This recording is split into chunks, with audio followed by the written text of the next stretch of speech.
Greetings, ladies and gentlemen, and welcome to the SIM studio. This is the start of the series of crew resource management and the introduction. So let's get on with it. What I'm going to do here today is there's 4 things we're going to mainly have a look at. First of all, it's going to be the shell model. All right, now we are going to couple that with the 5M model as is traditionally done by the Southerners in America, the South African Air Force, and so on. But the ICAO model is the one that we're after, and that is the shell model. But we're going to handle that one in quite depth. All right, then we're going to look at crew member capability baseline. What is it that makes you as a crew member worthy to be on board? It's all good to say, we all got to do crew resource management and CRM here and CRM and there and there and there. But what makes you a good crew member? What makes you a capable crew member? What are the things that you need to be able to do so that you can fit into the CRM, that you can become a resource within the crew? Then the next, basic truth of arguments and decision making. Yeah, this is one I brought in later on. And I actually had to go and dig up Aristotle for this stuff, and we'll get to that. But, you know, the basic truths of argument, it means when we argue, when we get towards decision making, it's maybe an internal argue. It's not like an argument between you and I, all right? But there's a sequence of logical steps, but there's also a couple of things that are don'ts and do not. And this is what we're going to have a look at here. Then, just to wrap it all up, there's a couple of golden keys. I'm not saying those are the only golden keys, but, you know, it just sort of wraps up the sequence of which, if you follow, you will probably have a better chance of survival. All right, that didn't sound too encouraging. Well, first of all, we're looking at what is a crew member? Because we've got to start there. I mean, crew resource management. So what is a crew? The crew, person, his capabilities, knowledge, skills, and attitudes. So if we let me just highlight that. It is his capabilities. But what does the capabilities consist of? Knowledge, skills, and an attitude. Hey, but how can an attitude be a baseline? Oh, it's a serious baseline. If your attitude is that everything else sucks and you know better and you don't want to learn and you don't want to listen and all that kind of stuff, you're going to not be a good crewman. You're not going to be a good team player. A crew person must be a team player. Then we're looking at the resource. All resources, human and other. I think that's where we sometimes miss the boat. We think of the resources just as the co-pilot or the flight attendant or whoever, and if they're not on board, then I'm the only resource. No, there's other resources. There's other humans external to the cockpit. The tower is there. You've got your ground crew. You've got your ops. There's a phenomenal amount of other resources available. So never think of the resource pool as only the things that you can lay your hand on inside the cockpit. Not necessarily true. It's anything and everything. It's what you see outside. It's what you experience. It's who you talk to. And yeah, are you listening? Well, not to me now, but I mean, you know, as a resource. Okay, there you can see I said it's internal and external. So it's not just internal to the cockpit, it's external to the cockpit as well. Then management. Now, what is management? Well, it's the ability to make decisions, to manage the situation, use all the resources. Now, that is a straightforward thing to saying, okay, great, you know, this is management, that is what we're doing. But remember, while you're going to do the crew resource management thing, you must still be able to fly. You must still be able to communicate at multiple levels. You need to make decisions in a 3-dimensional environment, continually changing. Am I trying to scare you? No, of course not. It's just reality. And that is why not just everybody jumps into an aircraft and all of a sudden, you know, you God's gift to aviation. You're not. We're all starting at the beginning. And here is how to set our frame of mind so that we understand that when we get into a crew, that we become a valuable resource. Now, I'm going to open up these 5 M's here quickly. And when we're looking at the 5, now I've started here with a 5M. The shell is going to be the next one. Now, the 5M, as I said, there in Southern California, that's where the guys are using it, and the South African Air Force is using it. Not a bad model, in fact, a good one, because it looks at the M's for man, machine, medium, management, and then there's the mission. Now, you know, what does it make so fancy? Well, remember, when you're doing retrospect, once, or should anything have gone wrong, and you start looking from the hole in the ground, and you're starting to find out, but, you know, where did things go wrong? Then it's easier to categorize them. So when we talk about man here, we say that is the crew members. That's the liveware, but those are the crew members. No, it's not management sitting at home.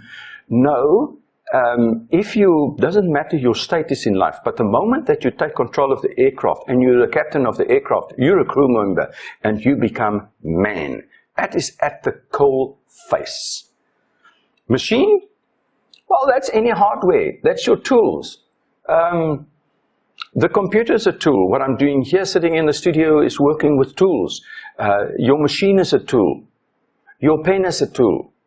Come on, you've got to let your mind open and say that the machines are just everything that we can use. And there obviously must be an understanding from man's side about the machine, and to be able to interface it, you need to know something about this. So, what do they say? If everything else fails, then, you know, read the instructions. It's probably just about the same thing. All right. Now, when we look at the medium, we say the medium is the environment of the operation inside and outside of the air vehicle. Okay, what's the environment? What's in everything outside there? It's the clouds, it's the sky, it's the wind, it's the rain, it's the mountains, it's the desert, it's wherever the environment is that you find in yourself in, very hot, very cold, and. Now remember, that environment can exist inside the cockpit as well. In general terms, we normally talk about the medium as outside the cockpit. All right. But if there's a fire on board, and there's smoke inside the cockpit, then the environment is now changed inside the cockpit as well. So we're actually looking at 2 different environments. We want to be pretty much comfortable inside our aircraft, and we've got to consider all the natural and man-made obstructions outside so that we can clear them, because they're not going to clear it for us. Okay, well, we'll get back to that one. Management. All right, management external to the air vehicle control company. There's a lot. What are we talking about management? Well, the management is the guidelines, man. We can't just go on. We've got, and this is what we've got to get right. Management is represented by everything that guides us. It's the company rules, it's the company SOPs, it's the CAA SOPs, it's the ICAO rules, it's the CATs, it's the CARs, it's the handbook of the aircraft, you name it, rules and regulations. They guide us. Policies from the company. There's so many things. Then people say to me, but, all right, so external, internal, but what about me? Am I part of management?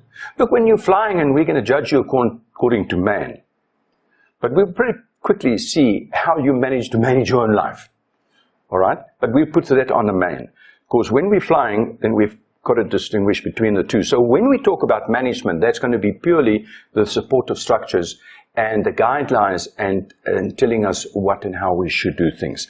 And then lastly, is the mission. Now, you won't see the mission in any other model. You won't see it in the Shell model. The task description and task performance, you know, what is it that we're going to do? But, okay, let's go to the next one. No, what I must say here is that the mission is the result. The mission is the result of the top. If these ones are in good condition, then there's a good chance that your mission will be in a good condition. All right, so mission is more like a result. But let's have a quick look here at the Shell model. Now, you know, we have the 5 M's now, man, machine, medium, mission management, and all that kind of stuff. But let's see what ICAO has got in store for us. Well, they talk about the Shell S, and if we go here, there we will see S for software, H, hardware, E, environment, L, liveware. Oh, and there's another liveware in the center. Okay. So when we talk about this liveware here and the liveware there, everything originates from the liveware, the man in the middle. If I had to, let me draw on this and make it, it's man's interface with other man, with the software, while flying his aircraft in the environment that they're flying. So everything is from out, everything comes back to the originator inside. Okay? So, yeah, it's quite imperative that we understand that we are at the center and that we're at the source. But people work with people work with machines. That is what I'm busy doing here. I'm sitting here in a very nice air-conditioned environment at this moment in time. Nothing much that's rushing at me. I'm sitting here and talking to you, and then have I got management? Yes, of course, there's rules and regulations on how to run all these things and how to talk and what not to say and, you know, to let it go. Okay, so if you look at software, just a couple of pointers here at software, it represents all the management. That's the SOPs. It's the regulations. Now, I'm not going to read through the whole sentence. Your aircraft handling notes, company, and. These guys are there to protect you and to diminish the chances of getting it wrong. And then I said there, well, even if the aircraft is not there to decorate the airspeed indicator and so on. But what I want to get to is to say, man, you know, really, are you going to say to me, have we got rules again? Everything is rules. From the day that you were born until the day that you have been buried. There's rules. There's rules when your mother's pregnant with you. There's rules when you're born. We are in a ruled environment. Why? Well, because it's such a dangerous environment. If you put your hand in the fire, it burns. It's a rule. Don't put your hand in the fire unless you want to burn. Don't fly into the mountain unless you want to crash. Okay, don't consider that one. Let's go back here and we say the following. Supply support structures. All right, so here at the flying school, we've got a lot of structures in place. Tasking within the guidelines, SOPs for your air vehicles. All right, why am I talking this fancy air vehicle? Well, it's difficult. You know, you talk about, a balloon is an air vehicle. Helicopters, fixed-wing aircraft, gyrocopters, drones, you name it, trikes. Well, all right. The whole bang shoot. So when I talk about air vehicle, it's just something that's in the air and it's a man-made thingy. All right. Trip following. Development of SOPs. Oh, right in the beginning, I just want to make sure that we all want to hear with the... A lot of times people say, but there was no SOP. How long did you know there's a SOP? No, we know for a long time that there was not an SOP. What did you do about that? Yeah, but it's not my work to write the SOPs. Oh, I see. So, no SOP, you know about that, you don't care to write it, you get hurt because of no SOP, which you knew about. How clever is that? Yeah, go man, great, take your break and arm, with a smile, man. You really deserve it. Ooh, I'm going to be in trouble, I suppose, if I carry on like this. Oversight through regular verbal and visual communication. It is. Part of management is to check up, auditing of the operations, training, support, guidelines, and oversight. Right, servicing of the air vehicles, competency checks, policies and guidelines, how to work, and. So what we're saying here is that when it comes to software, it's everything that's got to do with management. Open your mind. It's wide. It's big. What guides us? What keeps us on the go? Good. Let's look at hardware. Now remember, at this stage, we've already had a look here at the software, and now we're going to look at hardware. Hardware represents the air and ground vehicles. Air and ground. The tools, the electronics, the whole bang shoot. It applies also to your ZU type of aircraft. Now, listen here. Metal fatigue is not just a rumor. It's real, and considering the stress that the air vehicle must endure during flight in very turbulent conditions, to ignore signs would be suicidal, and that is the thing. There's no such thing as hashtag aerodynamics must fall. Rubbish. It's the figment of non-pilots, of fools, of idiots. Oh, all right. Okay, let me get back to the story. Here, the hardware. It's the stuff that we're working with, all right? But the stuff that we're working with is made to work in a certain way. And it's got to, let me put it to you this way. Your aircraft was designed to be able to react in a certain way with science.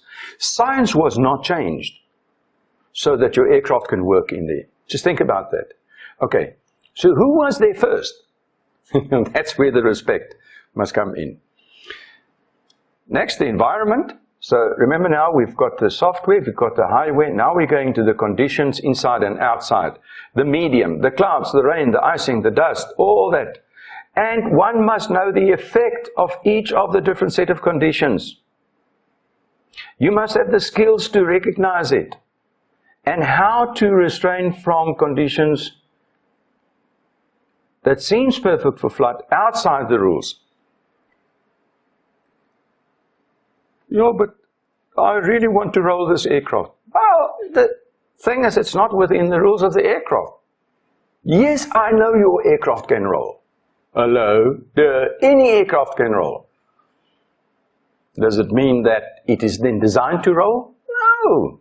Come on. Just get 2 brain cells working there. 1 brain cell, not enough.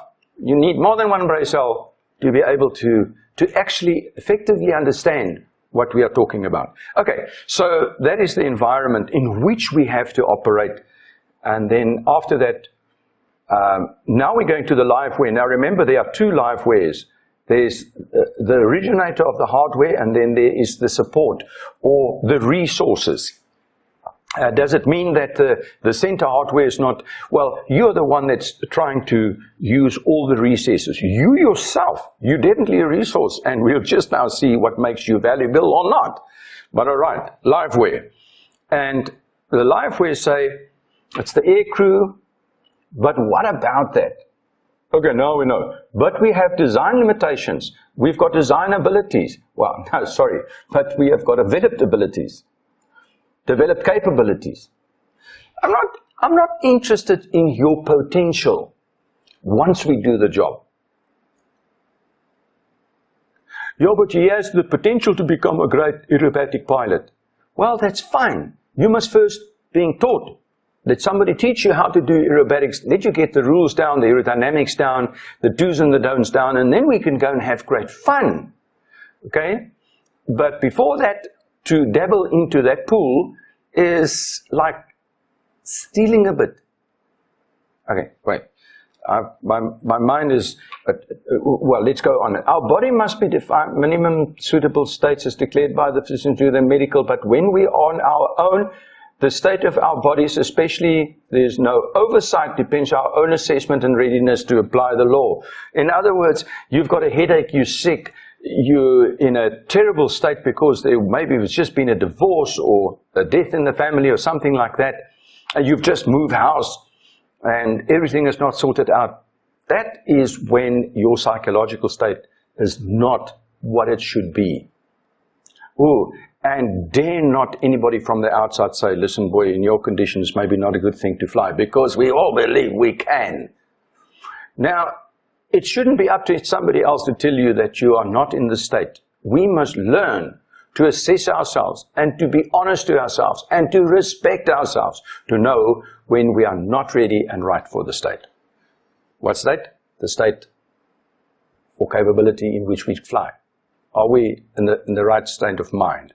Okay, lightweight 2, obviously we've got external people, we've got the ATCs, we've got, we work with the ATCs quite a lot, and the thing with an ATC is it's a great help until the two of you got a misunderstanding, and then it's a great psychological sort of thing that can make your capability. So don't get into a fight in the air. Don't be like me.